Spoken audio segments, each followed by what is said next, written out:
Welcome back. नमस्कार दोस्तों, एक बार फिर से आप सभी का स्वागत है हिंदी साहित्य में। जैसा कि हम PYQ देख रहे हैं हिंदी के क्वेश्चन का, जो कि आपका पेपर 2 होता है। जैसा आपको पता है, हर बार हम बताते हैं ताकि जो भी नए हमारे स्टूडेंट हैं जो पहली बार देने जा रहे हैं, उन्हें कुछ पता नहीं तो पता लगे उनको भी। 50 क्वेश्चन आता है पेपर 1 में, 100 क्वेश्चन आता है पेपर 2 में, 150 कुल क्वेश्चन रहते हैं। 3 घंटे में करना होता है एक साथ, मतलब 3 घंटे में आप चाहे पेपर 1 पे, मतलब अब तो ऑफलाइन होगा, ऑनलाइन में भी ये था कि आप कभी भी किसी भी पेपर में जा सकते थे। इस बार ऑफलाइन होगा। 150 क्वेश्चन है, ठीक है, 150 क्वेश्चन है और 300 नंबर का है, सभी 2-2 नंबर का है और माइनस मार्किंग नहीं है। नेट के लिए लगभग वहीं आपका बात किया जाए तो 55 से 57%, मतलब जितना है 150 का 55 से 57% क्वेश्चन आप सही करते हैं तो उतना आपका नेट लगभग हो जाता है। और 60 से 62% पे, मतलब ये जनरल कैटेगरी की बताई जा रही है, 60 से 62% पे JRF हो जाता है।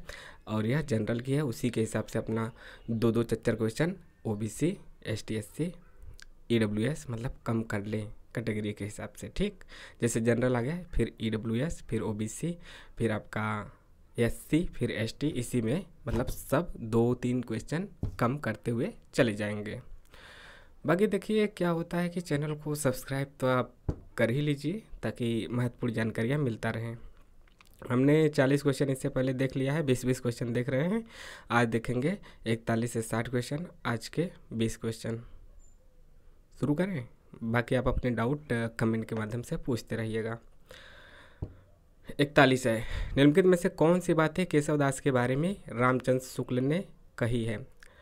रामचंद्र शुक्ल ने कही है केशवदास के बारे में। तो देखिए यहाँ पे एक से अधिक ऑप्शन सही है, एक से अधिक ऑप्शन सही है और इसका जो सही जवाब है ऑप्शन नंबर ए। जैसा छोटा कर लें, जैसा कि यहाँ पे आपको दिख रहा होगा ऑप्शन नंबर A, B और C, ऊपर के यही तीनों आपके सही हैं। ठीक है, तो केशव को कभी हृदय नहीं मिला था, यह शुक्ल जी ने कहा है। आप उनका पढ़ेंगे ना, उसमें भी आपको मिल जाएगा, आचार्य शुक्ल के बुक में, हिंदी साहित्य के इतिहास में भी है। उनमें वह सहृदयता और भावुकता भी न थी जो एक कवि में होनी चाहिए। और C है, वे संस्कृत साहित्य से सामग्री लेकर अपने पांडित्य और रचना कौशल की धाक जमाना चाहते थे, मतलब उधार लेके।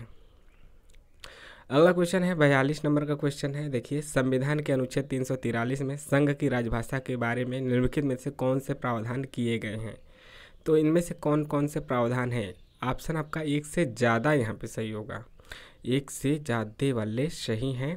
और इसका देखिए सही आंसर क्या है, A और B। A और B को हम देखते हैं। देखिए क्या है, मतलब हम केवल सही आंसर पढ़ रहे हैं ताकि आपको गलतियों से बचाया जा सके। गलत ऑप्शन पढ़ेंगे, सही पढ़ेंगे, फिर सही बताएंगे तो फिर कन्फ्यूजन भी हो जाता है। यहाँ पे तो कहने का मतलब है किस प्रकार से क्वेश्चन आ रहे हैं और उसका आंसर क्या है, फिर उसके अलावा भी 2-4 बातें उससे जुड़ी हुई हैं, यानी विश्लेषण के तहत आपको अन्य जानकारियाँ उससे जुड़ी हुई जो मिल रही हैं, यानी एक क्वेश्चन के साथ 2-3 क्वेश्चन तैयार हो रहे हैं, यही इसका लक्ष्य है। तो संघ की राजभाषा हिंदी और लिपि देवनागरी होगी। दूसरा B वाला सही है, A और B दोनों सही है। तो A तो सही हो गया कि संघ की राजभाषा हिंदी और लिपि देवनागरी होगी। B में है, शासकीय प्रयोजनों के लिए भारतीय अंकों का अंतर्राष्ट्रीय रूप मान्य होगा। आगे देखते हैं, क्वेश्चन नंबर 43 है, हरे कृष्ण प्रेमी के नाटकों के मुख्य स्वर हैं क्या हैं? तो यहाँ पे ऑप्शन नंबर B सही है, B और C।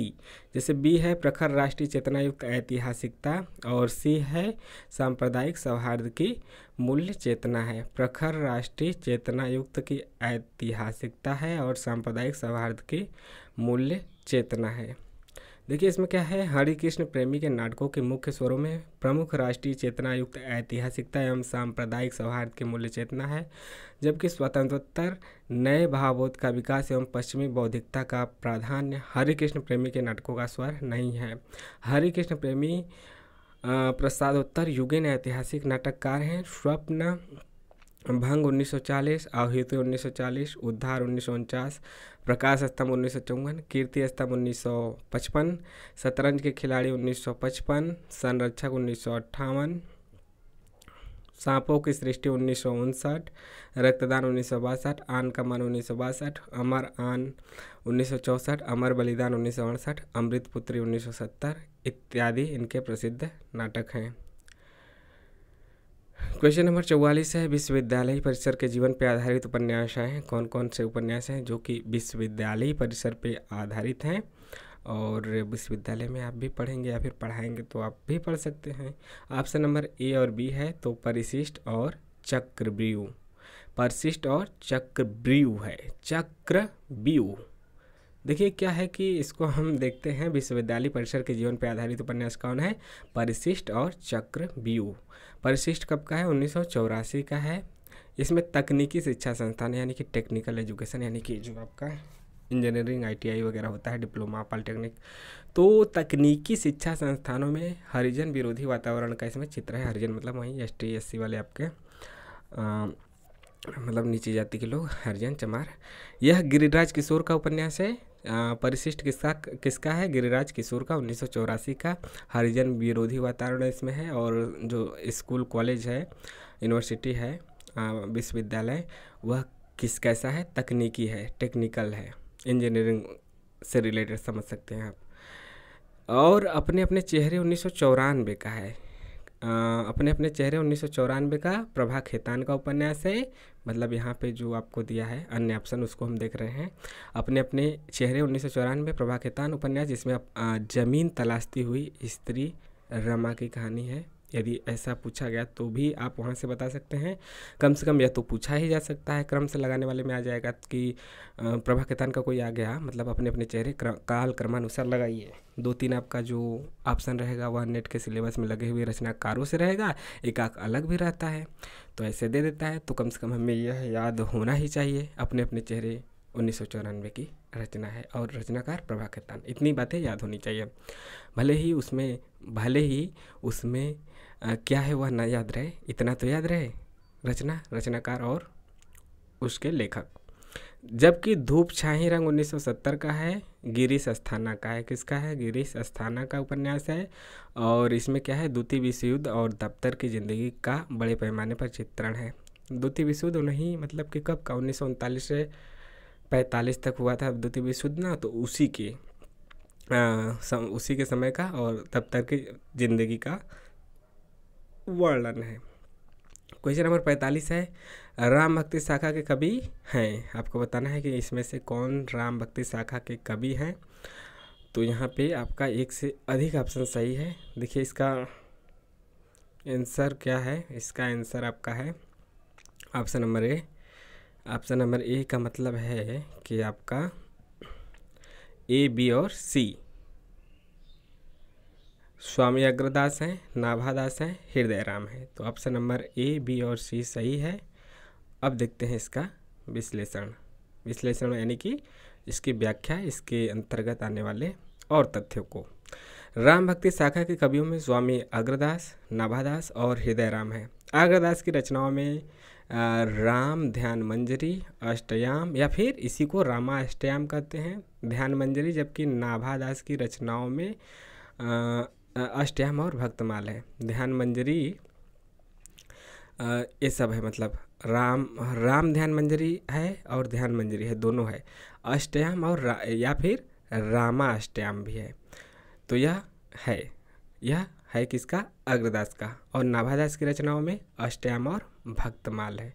अष्टयाम और भक्तमाल है, यानी कि दोनों लोगों ने इस नाम से, अष्टयाम नाम से रचनाएं की हैं। हृदय राम का आप कन्फ्यूजन को दूर करने के लिए अग्रदास में रामाष्टयाम भी लगा सकते हैं। इनको रामाष्टयाम से याद रखिए और इनके वाले को अष्टयाम से याद रखिए। हालांकि रामाष्टयाम को अष्टयाम के नाम से भी जानते हैं। हृदय राम का हनुमान नाटक 1623 है। स्वामी हरिदास कृष्ण भक्ति शाखा के सखी संप्रदाय के स्थापना करता थे। तो सखी संप्रदाय के स्थापना करता स्वामी हरिदास कृष्ण, जिनकी रचना केलीमाल प्रसिद्ध है। इन्हीं की यही हरिदास कृष्ण की। और तथा कृपाराम की रचना क्या है? हित तरंगिणी। क्वेश्चन नंबर 46 है, स्त्री विमर्श पर आधारित उपन्यास कौन कौन सा है? तो स्त्री विमर्श पर आधारित उपन्यास की बात की जाए तो ऑप्शन नंबर सी है। सी का मतलब कि बी और डी।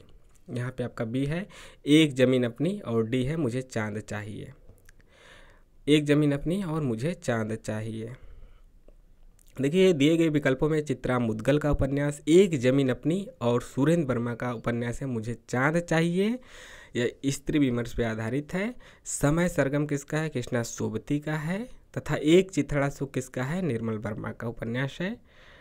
अन्य उपन्यासों की बात की जाए तो चित्रा मुद्गल के जो उपन्यास है, प्रमुख उपन्यास है आमा, गिलीगड्डू, पोस्ट बॉक्स नंबर 203, नाला सुपारा। सुरेंद्र वर्मा के प्रमुख उपन्यासों की बात की जाए तो अंधेरे से परे, दो मुर्दों के लिए गुलदस्ता, कृष्णा सोबती का है मित्रों मरजानी, जिंदगी नामा नेट के सिलेबस में, दिलो दानिश, सूरजमुखी अंधेरे के। निर्मल वर्मा का है वे दिन, लाल टीन की छत, रात का रिपोर्टर और अंतिम अरण्य। रात का रिपोर्टर आप पढ़ सकते हैं, वर्तमान जीवन से आप इसको जोड़ के देख सकते हैं रिपोर्टर कैसा होता है। अगला है क्वेश्चन नंबर 47 है, दंत वर्ण कौन सा है? तो बिल्कुल इजी क्वेश्चन है। दंत वर्ण कौन सा है? ऑप्शन नंबर सी और डी, यानी कि ध और ध वर्ग वाला आपका आ जाएगा। जैसा कि आप यहाँ पे देख सकते हैं, कंठ क वर्ग वाला, तालव्य से च वर्ग वाला, मूर्धन्य ट वर्ग वाला, दंत आपका त वर्ग, ओष्ठ आपका प वर्ग। इसके बाद वर्ष यानी कि दंत मूल से जो आता है उसको न सरल नाम से जानते हैं, दंतोष्ठ यानी दांत और ओठ से वफ। अगला है क्वेश्चन नंबर 48 है, गिरिराज किशोर के द्वारा लिखित रचित उपन्यास कौन सा है? तो इसका मतलब एक से अधिक ऑप्शन सही है, तो इसका सही जवाब क्या है? ऑप्शन नंबर बी का मतलब कि ए और सी, बी का मतलब ए और सी। जुगलबंदी और लोग, यह किसका है? गिरिराज किशोर का, जुगलबंदी और लोग। इसका विश्लेषण देखते हैं। जुगलबंदी और लोग गिरिराज किशोर द्वारा रचित उपन्यास है, जबकि ऊँस की बूथ राही मासूम रजा तथा झरोखे भीष्म साहनी का, झरोखे किसका है? भीष्म साहनी का चर्चित उपन्यास है। परिशिष्ट, चिड़ियाघर, ढाई घर, पहला गिरमिटिया आदि गिरिराज किशोर के अन्य प्रमुख उपन्यास हैं। राही मासूम रजा के अन्य प्रमुख उपन्यासों की बात की जाए तो आधा गांव, टोपी शुक्ला, हिम्मत जौनपुरी, दिल एक सादा कागज, सीन 75 और कटरा भी आरजू है। तमस, भीष्म साहनी के उपन्यास की बात की जाए तो तमस है, मयादास की माड़ी, कुंतो, नीलू, नीलिमा, नीलोफर, यह सब है। भीष्म साहनी के तमस उपन्यास जो कि नेट के सिलेबस में है, इसमें क्या है? भारत विभाजन की सांप्रदायिक विभीषिका का चित्रण किया गया है। क्वेश्चन नंबर 49 है, निर्मल वर्मा की कहानियों की दुनिया क्या है? किस प्रकार से इनके विषय वस्तु रहते हैं? तो इसका सही जवाब है ए और बी, यानी क्या हुआ? ए और बी हताश और आत्मपरक नायकों की और अकेलेपन और अलगाव की विषय वस्तु इनकी रही है। निर्मल वर्मा की कहानियाँ हताशा और आत्मपरक नायकों की तथा अकेलेपन और अलगाव की दुनिया है। निर्मल वर्मा की कहानियाँ अभिव्यक्ति और शिल्प की दृष्टि से बेजोड़ हैं। इन्होंने साहित्य सृजन कम ही किया है, परंतु जितना भी लिखा है उतने से ही उनकी ख्याति फैल गई है। निर्मल वर्मा की प्रमुख रचनाओं की बात की जाए तो उपन्यास में वे दिन, लाल टीन की छत, एक चितड़ा सुख, रात का रिपोर्टर और अंतिम अरण्य, यही सब है निम्नलिखित। रात का रिपोर्टर समय मिले तो पढ़िएगा। कहानियों की बात की जाए तो परिंदे तो आपका नेट के सिलेबस में लगा ही हुआ है, जलती झाड़ी, पिछली गर्मियों में, बीज भास में, कौवे और काला पानी, इसके अलावा परिंदे। क्वेश्चन नंबर 50 है, रस के संबंध में कहा गया है, क्या कहा गया है रस के संबंध में? तो इसका सही जवाब है ऑप्शन नंबर ए का मतलब कि ए और बी यहाँ पे सही है, यानी रस को अलौकिक आनंद कहा गया है, और बी है कि रस को अलौकिक आनंद लाक्षणिक अर्थ में कहा गया है। क्वेश्चन नंबर 51 देखने से पहले इसका विश्लेषण देख लेते हैं ताकि आने वाले क्वेश्चन में भी मदद हो। रस को अलौकिक आनंद कहा गया है, इसे लाक्षणिक अर्थ में अलौकिक आनंद कहा गया है। रस सूत्र के प्रवर्तक कौन है? आचार्य भरत मुनि, याद रखिए, और भरत मुनि का कथन भी याद रखिए रस के संबंध में। जिस प्रकार अनेक प्रकार के व्यंजनों से युक्त अन्न भोग करते हुए स्वस्थ पुरुष आनंद की प्राप्ति करते हैं, उसी प्रकार से सहृदयजन रस का आनंद लेते हैं। भरत मुनि ने 8 रसों का उल्लेख किया है। रस सूत्र के व्याख्याता और उनके मत इस प्रकार से हैं। भरत मुनि ने कितना किया है? 8 रसों का उल्लेख। भरत मुनि ने 8 रसों का उल्लेख किया है। देखिए, आचार्य सिद्धांत है और दर्शन है। भट्टलोलट का जो सिद्धांत है उत्पत्तिवाद या फिर आरोपवाद का है। दर्शन इनका मीमांसा दर्शन है। शंकुक का अनुमतिवाद या फिर अनुमतिवाद है, और दर्शन न्याय दर्शन है। भट्टनायक का भुक्ति या फिर भोगवाद है, और दर्शन सांख्य दर्शन है। अभिनव गुप्त का अभिव्यक्तिवाद है, और दर्शन शैव दर्शन है।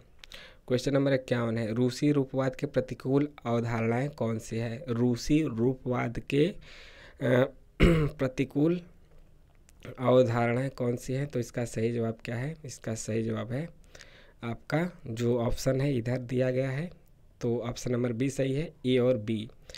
ए और बी सही है। ए और बी में क्या है वह हम यहीं पे देखते हैं, क्वेश्चन जो हमारा दिया गया है। तो रूसी रूपवाद के प्रतिकूल अवधारणाएं कौन सी हैं? तो यहाँ पे रसवाद और मार्क्सवाद हैं। इसका विश्लेषण देखते हैं।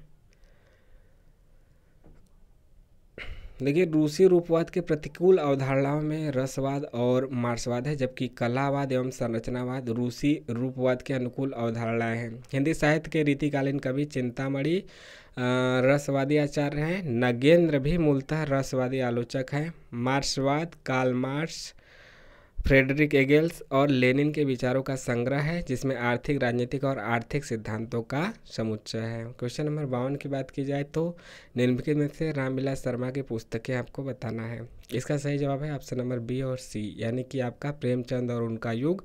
सी है परंपरा का मूल्यांकन। यह किसकी पुस्तक है? रामविलास शर्मा की। बी सी।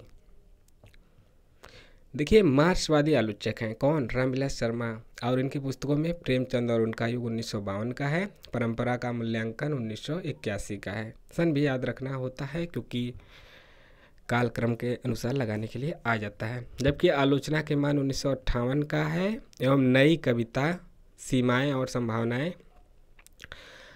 आलोचना के मान 1958 एवं नई कविता सीमाएं और संभावनाएं, यह किसका है? गिरिजा कुमार माथुर का।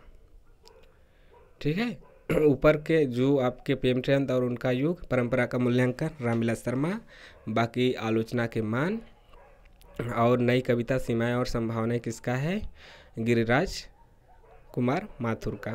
Question number 53। ठीक है, आपको जो समझ में ना आए या फिर आपके जो भी सवाल हैं या फिर आपको लगे कि कहीं पे गलत चीज़ें बताई गई तो उसको आप कमेंट जरूर कीजिएगा और परीक्षा से पहले इसको जरूर देखिएगा। PYQ। क्वेश्चन नंबर 53 है, निम्नलिखित में से दिनकर काव्य की विशेषताएं कौन सी हैं?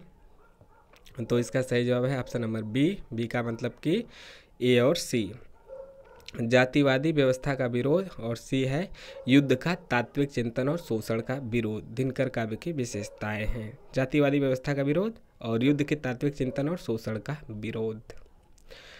देखिए, इसमें क्या है, रामधारी सिंह दिनकर के काव्य की विशेषताओं में जातिवादी व्यवस्था का विरोध है और युद्ध का तात्विक चिंतन और शोषण का विरोध भी शामिल है। जबकि सपाट बयानी और व्यक्ति स्वातंत्र्य की प्रतिष्ठा जैसी विशेषताएं क्रमशः धूमिल, अज्ञे आदि में मिलती है, जो कि नई कविता, प्रयोगवाद आदि से संबद्ध है। शोषण का विरोध मतलब कि उनमें हो गया शोषण का विरोध और जाति व्यवस्था दिनकर में, और धूमिल और अज्ञे में क्या है? सपाट बयानी और व्यक्ति स्वातंत्र की आपको झलक देखने को मिलेगी। क्वेश्चन नंबर 54 की बात की जाए तो माखनलाल चतुर्वेदी की रचनाएं यहाँ पे बताना है। सही जवाब ऑप्शन नंबर सी है। सी का मतलब कि बी और डी। बी और डी का मतलब कि हिम किरीटनी और हिम तरंगिणी। राष्ट्रीय सांस्कृतिक धारा के कवि माखनलाल चतुर्वेदी की रचना हिम किरीटनी 1943 की है और हिम तरंगिणी 1949 की है, जबकि विष्णुप्रिया 1957 की है मैथिली शरण गुप्त की रचना। जबकि इसके अलावा स्वर्णधूलि 1947 आज़ादी के समय की सुमित्रानंदन पंत जी की है। ठीक है, क्वेश्चन नंबर 55 है, कौन से अज्ञे के काव्य हैं? अज्ञे के काव्य यहाँ पे आपको बताना है। इसका सही जवाब क्या हो जाएगा? Option number B. बी का मतलब कि ए और डी। भग्नदूत और चिंता, यह किसके काव्य हैं? अज्ञे के काव्य हैं, भग्नदूत और चिंता। इसका विश्लेषण देखते हैं। भग्नदूत 1933 का है, चिंता 1942 का है और यह अज्ञे का है। अज्ञे का पूरा नाम आप जानते ही हैं, सच्चिदानंद हीरानंद वात्स्यायन अज्ञे। जबकि आत्मा की आंखें 1964 और आत्महत्या के विरुद्ध 1967 की है और किसका है? रघुवीर सहाय का, ये दोनों। ठीक, क्वेश्चन नंबर 56 है, निम्नलिखित में से कौन सी रचना जयशंकर प्रसाद की कविताएं हैं? कौन सी जयशंकर प्रसाद की कविताएं हैं यह आपको बताना है। इसका सही जवाब है ऑप्शन नंबर बी। बी का मतलब बी और सी। लगा हुआ है हल्का सा पेंसिल से पहले से ही। इनकी जो कविता है, मधुप गुनगुना कर कह जाता कौन कहानी यह अपनी, और सी है मेरी आंखों की पुतली में तू बनकर प्राण समा जा रे। देखिए ये उसी का यह है, मतलब कि यह कहा गया है कि यह इन्हीं की है और यह छायावादी कवि हैं। जबकि करुणामय को भाता है जो अन्य ऑप्शन है, और तम के पर्दे में आना यह किसका है, महादेवी वर्मा का। कोकिल वर्षा पावक कण यह सुमित्रानंदन पंत का है। ठीक है,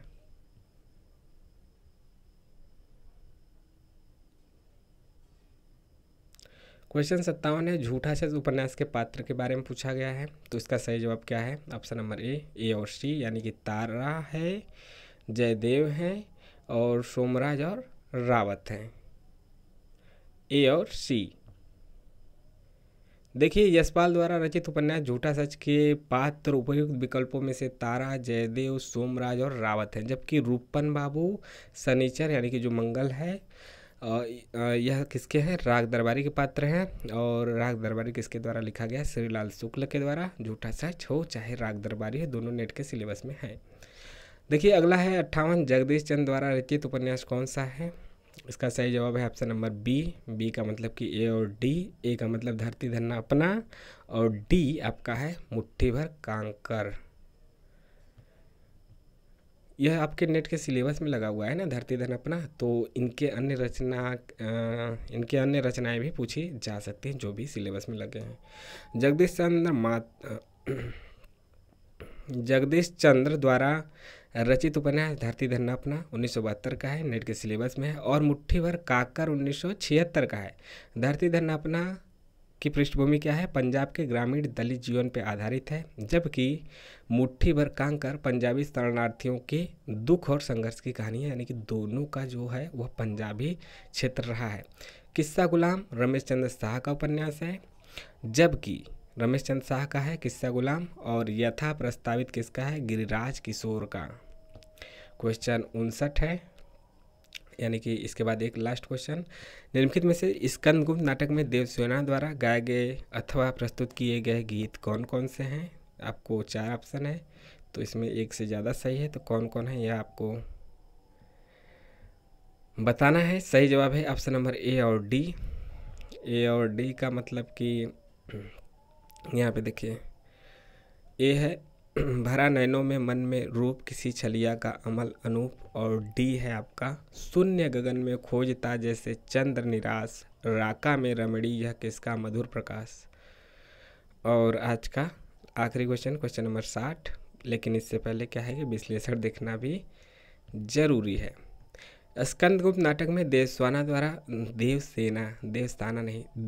द्वारा प्रस्तुत किए गए गीतों में भरा नैनों में मन में रूप, और किसी छलिया का अमल अनूप, एवं शून्य गगन में खोजता जैसे चंद्र निराश, राका में रमणी यह किसका मधुर प्रकाश है। जबकि अन्य गीतों का देवसेना से संबंध नहीं है।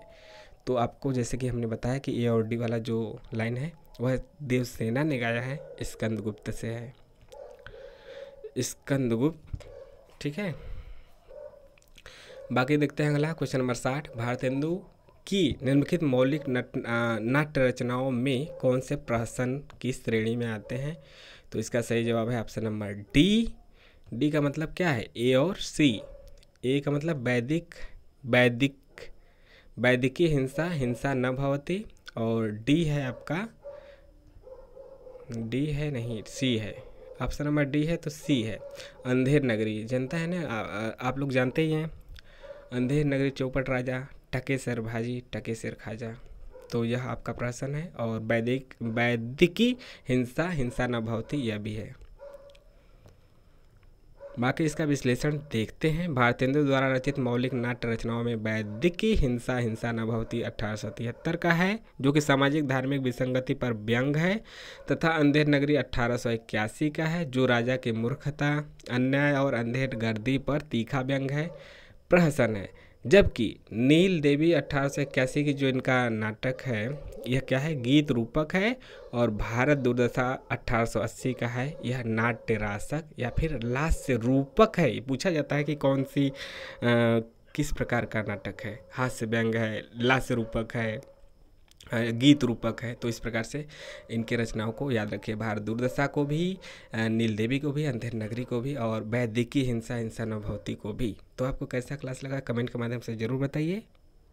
चैनल को सब्सक्राइब, लाइक, शेयर भी करते रहिए।